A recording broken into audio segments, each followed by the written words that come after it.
Assalamu alaikum everyone, welcome to the course of Real-Time Embedded System. Today we will continue our chapter number 5, lecture number 13, which is about memory. In previous lecture we stated about the composing of memory, we talk about ROM, we talk about RAM, we talk about two different types of RAMs, we talk about cache. In this lecture we will discuss cache, how it is designed, its operation and its several design choices. So let's start it. So before I move on to the cache, today's topic, I just want to highlight that previously we have studied memory writability and storage permanence. We talk about common type of memories. We talk about composing memory. We talk about memory hierarchy and cache. And today we will discuss cache in more detail along with advanced RAM. So in this slide we will talk about cache in more detail. Cache is usually designed using static RAM rather than dynamic RAM, which is the reason cache is more expensive but faster than DRAM or main memory. Cache usually appears on the same chip as processor. Where space is very limited, cache size is typically only a fraction of main memory size. Now, cache access time is very faster, maybe as slow as just one clock cycle, whereas main memory access time is several cycles. Now about the cache operation.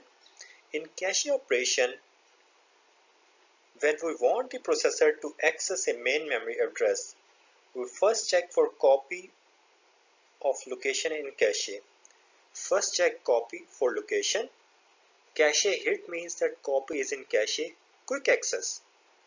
Cache miss means copy not in cache, read address and possibly its neighbor into cache. So when we have a miss, we read address and we read neighbors in cache in order to find out the proper location of the desired data. Now several cache design choices.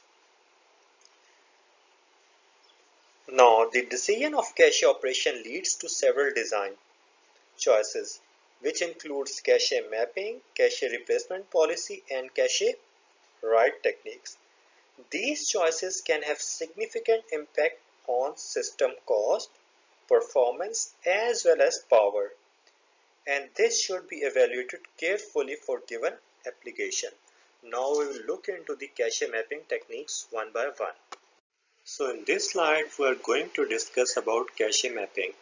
The cache mapping is very necessary because everybody knows that the size of the cache is very small. It has like 5 or 10 or 18 lines, whereas the size of the main memory, which is usually in blocks, is very large. Like we have 24 lines or 24 blocks. So we know that main memory is off chip, whereas our cache is on chip. So very few number of cache addresses available, whereas very large number of main memory addresses available. Now what we are going to do, are addresses contents in cache, we are going to check whether the address is present in the cache or not. So cache mapping is used to assign main memory address to cache address. So we are going to assign main memory address to cache address and determine whether there is a hit or miss. There will be a hit if the main memory address is present in the cache, and there will be a miss if main memory address is not present in the cache. So there are three basic techniques: direct mapping, fully associative mapping, and we have set associative mapping. So if you look at the arrangement, the number of bits or the arrangement in all these mapping techniques, whether it's direct mapping, it's fully associative mapping or set associative, we have a tag. We have an index, and then we have an offset. The offset tells us about the block, which particular block or which particular word in the main memory. Okay, the index tells us about the line in the main memory. And the tags is used when we save the memory location in the cache, we save a tag along with it. So we compare the tag that is desired tag with the tag stored in it. So these are the three main components of direct mapping: tag, index, and we have offset. Whereas in fully associative mapping we don't have index, we store complete address. Okay, so we store complete address, so we have all the blocks. Okay, whereas in set associative mapping it's a compromise between direct and fully associative. So it means that we have tag, we have index, and we have offset. So if we have two, what we can say, if we have two blocks, it means that we have two-way set associative mapping. Okay, so cache partition into united blocks or lines of adjacent memory addresses. So cache is usually partitioned into blocks or lines of adjacent memory addresses. These addresses are usually 4 or 8 addresses per line. Let's move on to next slide. So in direct mapping, main memory is divided into two fields. As you can see here, we have tag and index. Index contains cache addresses, so this index contains cache addresses. So you can see that this index point towards cache addresses 1, 2, and so on. And number of bits determined by cache size. So cache size determines number of bits. Okay, so if we have like 3 bits, it means cache size is 8. If we have 4 bits, it means cache size is 16, so it can have 16 location. Now, one thing more important that is notable here, many different main memory addresses will map to the same cache address. So many main memory addresses, because we have limited space here, so many main memory addresses will be mapped to the same cache address. Okay, so now when we store the content of main memory address in the cache, we also store the tag. So when we store the address, along with the address we also store the tag. Okay, to determine if a desired main memory address is in the cache, we go to cache address indicated by index. So first, in order to find out whether the main memory address is in cache or not, we first check the index and compare the tag there with the desired tag. So this is the tag and we compare it with the desired tag. So this is our desired tag and we compare it with the tag that we have already stored. So this T represent tag, this V represent valid bit, and this D represent data. And we know that data is in the form of line or blocks. So the valid bit indicates whether the data stored in that cache slot has previously been loaded into the cache from main memory. So valid bit tells us whether this data which is present has previously been loaded or not. Now, so we compare this tag with the tag present in the cache and compare it out, and then we use valid bit. So to make sure that it has been loaded previously. Now we use offset. Why we are using this offset? You can see that this is kind of a mux. So we have multiple inputs but we have single outputs. So we use offset to find particular word in cache line. As you know that cache line has many words. So index will point to the address, then we will compare the tag, and then finally we will use offset in order to pick the particular cache word. And this line is also known as cache block. So that was about the direct mapping. The second type of memory technique is fully associative mapping. Why we call it fully associative mapping? Because we have complete main memory address stored in each cache. You can look here that we have tag, we don't have any index here, then we have offset, and I have told you what is offset. All addresses stored in cache simultaneously with desired address.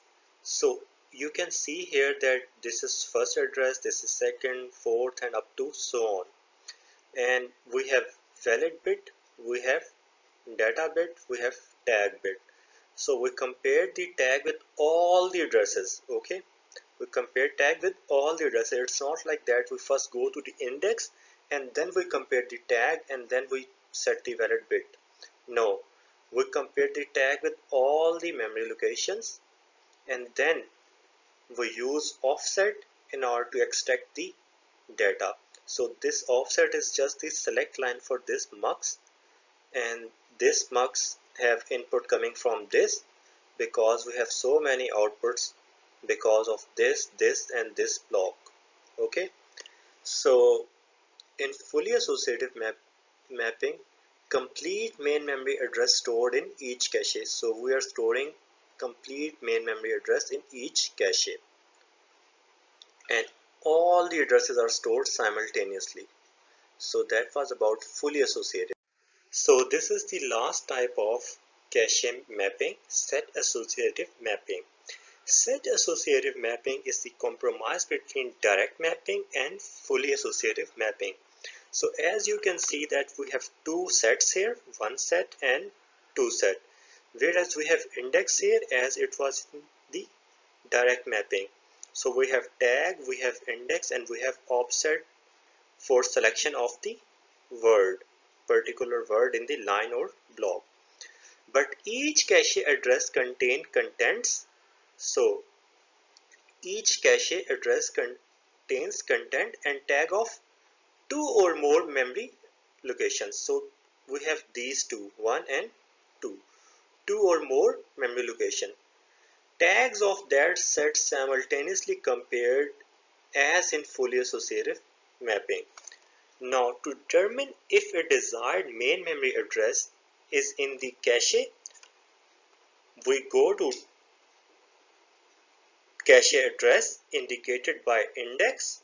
So this is cache address indicated by index. We then simultaneously compare that tag at the location with desired tag. So we compare that tag with this tag and this tag with this also. A cache with a set of n is called n-way associative cache. So currently this cache is two-way set associative. So we are comparing one tag with two sets. Okay. So these are two or more. So right now we have two memory addresses location, this one and this one. So the only difference between our set associative and fully associative is that in set associative we have n-way set associative, whereas in fully associative each cache address contains only the content of main memory but also the complete main memory address. So we have complete main memory address in cache in the case of fully associative. Let's move on to next slide. Now before I start cache replacement policy, I just want to give you a brief summary of direct mapping, fully associative mapping and set associative. In direct mapping, direct map cache are easy to implement but may result in numerous misses if two or more words with the same index are accessed frequently, since each will bump the other one out of the cache. Fully associative caches, on the other hand, are fast, but comparison logic is expensive to implement, whereas set associative cache can reduce misses compared to direct map cache without requiring nearly as much as comparison logic as fully associative cache. Caches are usually designed to treat collection of small number of adjacent main memory addresses as one indivisible block known as line, typically 4 or 8 words.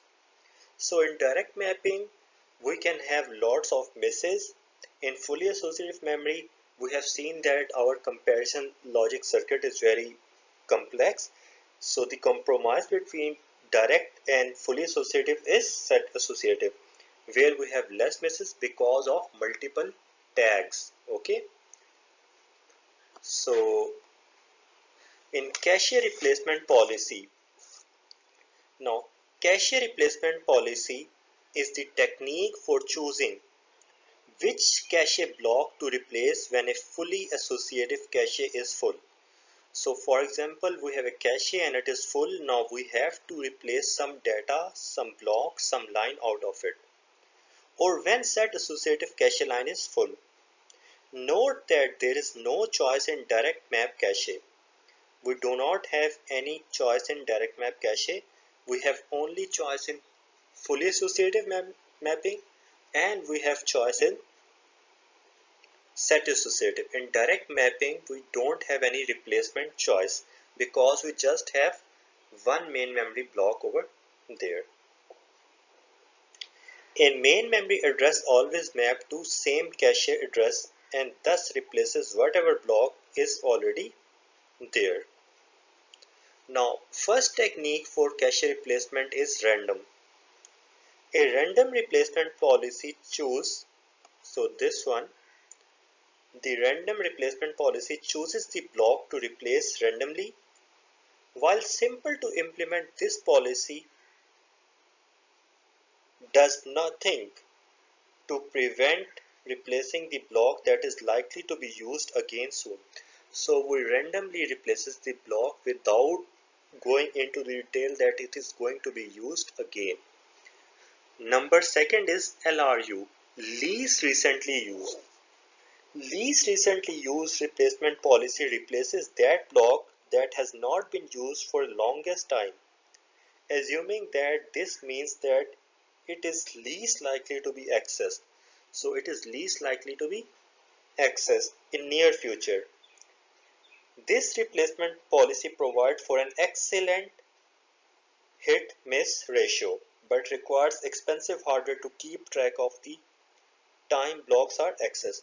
So the hardware of this replacement policy is quite difficult, or it's quite complex, but this provides best hit and miss policy.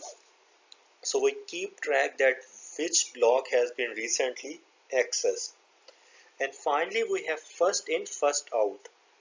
So a first in first out replacement policy uses a queue. So we have a queue here of size n, pushing each block address onto the queue when address is accessed. So whenever we are going to access some block, we will push that block into the queue and then choosing the block to be replaced by popping. So we push the block in the queue and then we pop in order to replace the block from the queue. Okay, so that was about the replacement policies. So in this slide we are going to discuss cache writing techniques. So when cache is written, data cache must update main memory. So whenever there is something written on the cache, we must need to update main memory. There are two types of cache writing techniques. Either we write through or we write back. Write through means that write to main memory whenever cache is written to. So whenever there is a change in the cache, we have to update the main memory. Now it is very simple, so we have to do two things simultaneously. However, this process is quite a slow process because cache can be written very quickly, but updating the main memory can be very slow. So in that case, processor must wait for slower main memory to write. Now, because of this, we have potential for unnecessary writes. Not every time we want to update the main memory, okay? But because of this writing techniques, every time there is a change or there is an update in the cache, we are going to update the main memory. The second approach is write back. Write back technique reduces the number of writes, as in the case of write through, to main memory by writing a block to main memory only when the block is being replaced. So when we are going to replace the block, and we know that why we do replace the block, because we have to update our cache. So whenever we are going to replace the block, we only then update the cache. We set extra data bit for each block set when cache block return to. Okay, so extra data bit set for each block set. So for each block set we set extra data bit when cache block return to. Now this reduces number of slow main memory writes, so we don't have to write again and again every time our cache is being written. We can only write to the main memory when we are replacing the dirty block out of the cache. So that was it. Let's finish this off.